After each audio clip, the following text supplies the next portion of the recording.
So the new Puma Future is here, and it's called the Future 19.1, which replaces past Futures, the Future 18.1 and the Future 2.1, which begs the question, is it the one? No, because this is the one. The Puma one.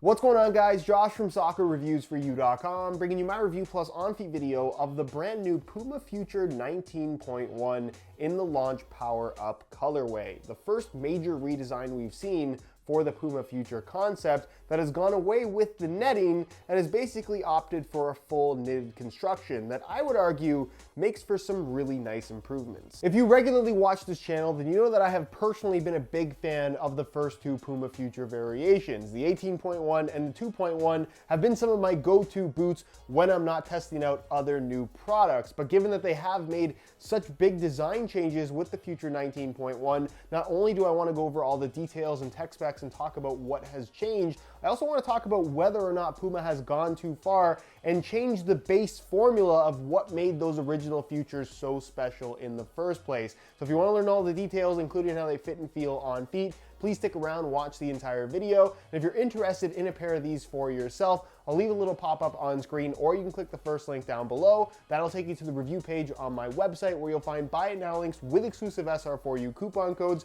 where you'll be able to pick these up below their normal $220 retail price. If you guys do end up enjoying the video and perhaps want to see reviews of the takedown models in the new Puma Future lineup, please support this video with a like and let me know specifically what you'd like to see. Also, if you're new here watching for the first time, don't forget to hit that subscribe button along with the little bell notification so you get notified when the next new video goes live in the future. So included with the boots is a pretty regular looking Puma box, but open it up and on the underside of the lid, you'll find that they actually have a whole bunch of pre-made lacing setups for the Netfit system, some suggestions, if you will, that you can play around with. I would say that most of these setups are kind of dumb, but it's cool that they include this. Also included with the boots is an extra set of blue laces to go along with the orange ones already on the boots. So from a technical standpoint, in comparison to past Puma Future models, to put things as simply as possible, the upper is completely different and the sole plate and stud pattern is not. Now, if you're familiar with the Puma Future line, you know the main attraction is the Netfit system, which was basically netting sitting on top of the upper, where every single hole within the netting you could use as a lace hole, allowing you to create your own custom lacing system. What you'll notice with the 19.1, however, is there is no physical net to create the Netfit. It's now called Netfit 3.0, and it's incorporated into the EvoKnit Pro upper, which is basically just a knitted base material with some fuse on top that's heavily structured, a little bit stiffer than you might expect, with holes scattered throughout. And of course, each one of those holes you can use as a lacing system. So given that Puma has eliminated the net part of the upper, even though it's still called Netfit 3.0, the construction of this boot versus previous variations of the Puma Future is entirely different. And it's basically been broken down into 2 layers now, rather than 4, 5, or 6 as we've seen on previous iterations. So you have an EvoKnit Pro construction on the surface with the holes incorporated directly into the EvoKnit upper, and then as your support element and structure element and partially a touch element as well, you have what is called a 3D Havoc frame, which makes up all this texturing around the area of the upper with the holes. And then internally, filling in the holes on the underside, you can see it's blue in color, is an internal mesh lining material that's very, very thin and really doesn't add much in the way of bulk, which I think is the main thing that most people will pick up on when they try these on for the first time, especially if you've worn previous variations of the Futures.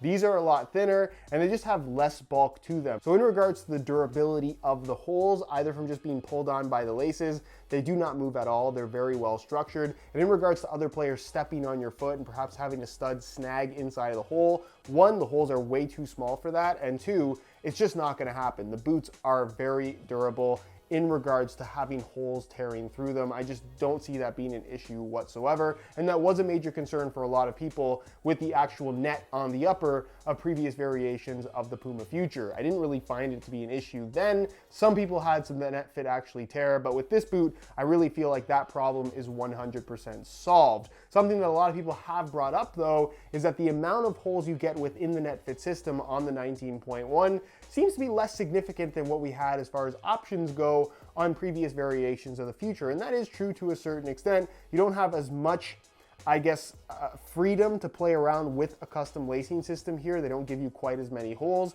but honestly, I feel like what they do give you is sufficient to achieve a really comfortable, locked in, and ultimately customized fit, because that is really what the Puma Future is all about. That's what's so great about this Netfit concept. So for the most part, having less holes, honestly, I don't view as a major deal. And on the topic of water resistance, obviously there are holes in the upper. Water is going to go through those holes really easily, and the only thing protecting your feet from the water is, of course, the thin mesh lining material, which will get wet very quickly, and your feet will probably get wet shortly thereafter. So if water resistance is very important to you in a pair of football boots, I wouldn't say that these are a particularly great option, but for the most part, having played in wet weather in all kinds of different boots, if it's legitimately that wet, your feet are gonna get wet no matter what. So for the most part, I don't view it as a major issue. Another thing that has become very popular with previous variations of the Future is, of course, wearing them without the laces at all, which does kind of defeat the purpose of the initial design.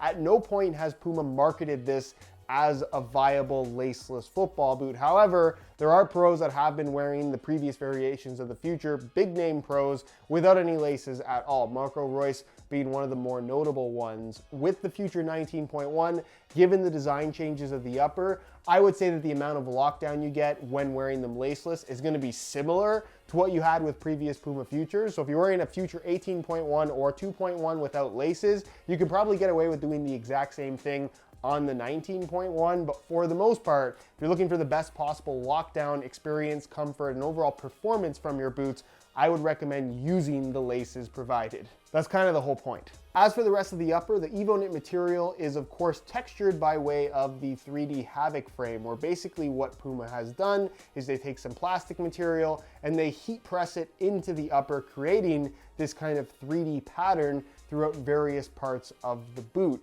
Now this 3D pattern is legitimately just that. It is a 3D pattern, meaning that the raised parts are raised on the inside of the boot as well. So it does have this kind of dampened sensation to a certain extent when you make contact with the ball, and the texturing on the surface is slightly gritty, so there is a little bit of extra grip that you wouldn't otherwise get with previous variations of the Puma Future.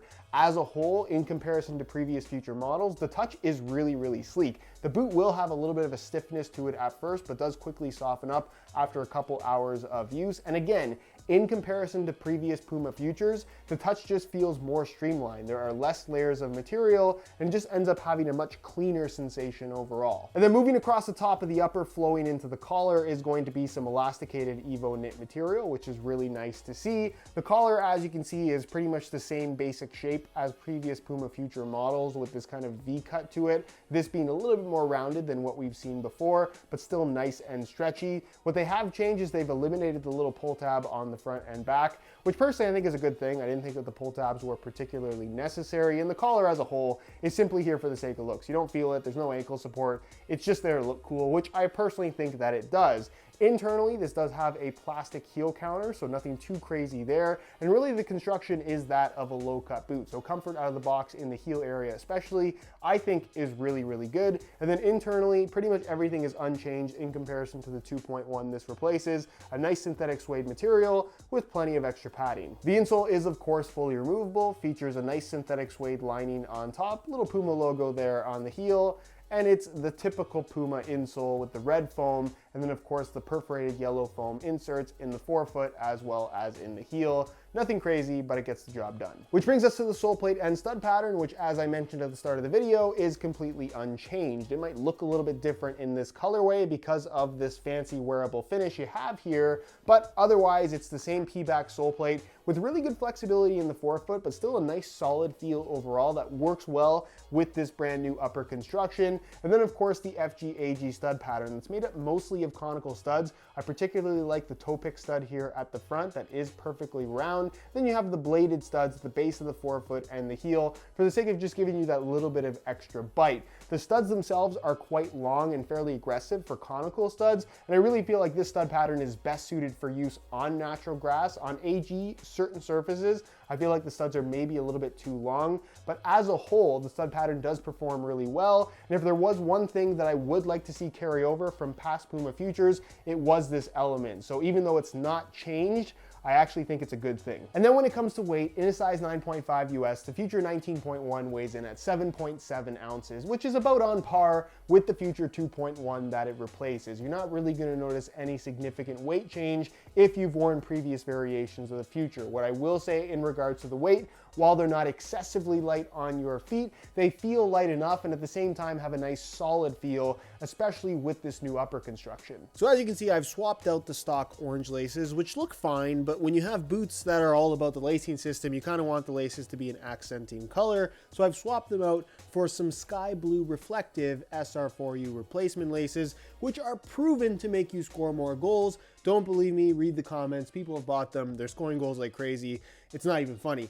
Either way, it looks really cool, accents nicely with the blue that you have in the logo as well as in the sole plate, plus adds the reflective bits. And they're a little bit thinner than the stock laces as well, which I just think feels and looks a little bit cleaner. If you're interested in a pair of replacement laces for yourself, they're a great way to change up the style of your shoes in an inexpensive way. There'll be a little pop-up on screen as well as a link down below in the description. They're available at sr4ulaces.com. So if you're interested in a pair, be sure to go ahead and check that out. On feet, the Future 19.1 feels familiar if you've worn any of the previous Futures, but at the same time, it does feel noticeably different as well, in that the upper now has a much thinner feel to it. I would say that the overall profile of the boot is slightly slimmer, slightly lower volume as well. So the overall fit, I would argue, is a little bit better too.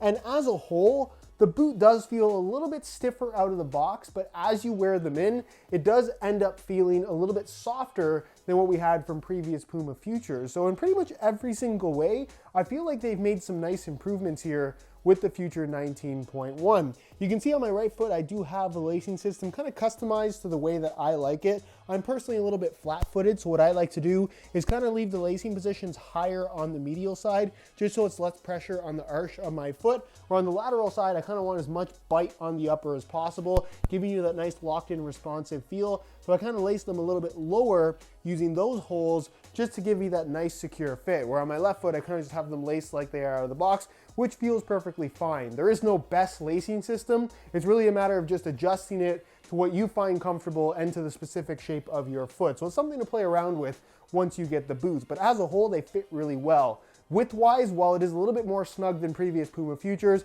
I'd say that these are going to fit just about anybody, narrow feet, wide feet. They do have that nice adjustability to them that you really won't find from any other boots out there. So width-wise, I'd say they're good for anyone. And as far as sizing is concerned, I'm wearing these in my usual size 9.5 US, and the fit and length is absolutely perfect. So if you are looking to order a pair for yourself, I would strongly recommend going true to size in order to achieve the best possible fit. The modern football boot industry is really interesting in that there seems to be a lot of pressure on all the brands to come out with new products as often as they possibly can, which is good and bad for consumers. And what the result of this is typically a lot of new boots that come out that are different than what we had before, but not necessarily better. Change for the sake of change, which is something that I've often complained about on this channel. What I have to credit Puma for with the Future 19.1 is that all the changes that they've made, in my opinion at least, are actually really logical. They took a base design in the form of the Future 18.1,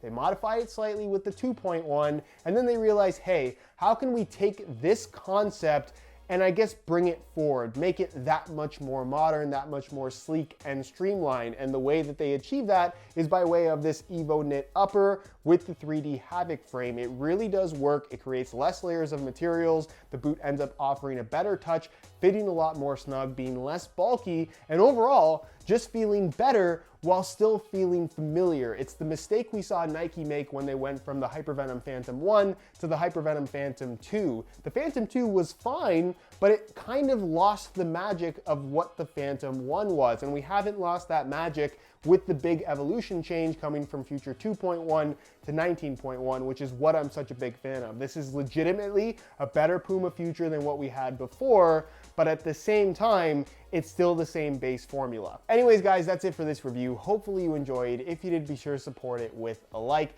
Again, if you're interested in a pair of these for yourself, you can click the first link down below. That'll take you to the review page on my website where you'll find buy it now links with exclusive SR4U coupon codes where you'll be able to pick these up below their normal $200 $220 retail price. If you have any questions, as always, leave them down below in the comments, and I'll do my best to get an answer out to you as soon as I possibly can. Subscribe if you haven't already for daily videos on all the latest and greatest soccer gear. You can find all my social media information linked down below in the description as well. And other than that, guys, thank you so much for watching, and we'll see you in the next one.